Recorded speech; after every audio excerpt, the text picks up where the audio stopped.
maganda behind your back, whatever it is, no?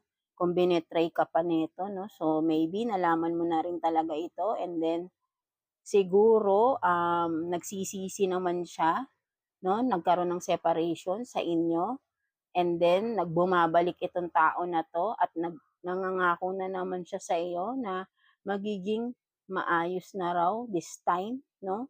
Maniwala ka lang sa kanya, no? So, maybe I think, but then, be mindful pa rin 'no, kung tinanggap mo man itong tao na ito sa iyong buhay again 'no, sa iyong life, pinabalik mo ulit siya is dahil nangangako ulit siya sa'yo 'no, "Trust in me," 'no. So, maybe, maging maging aware ka pa din 'no, kung medyo kasi ang may trust issues ka na rito, earth sign, eh, 'no, maybe kaya gano'n, eh,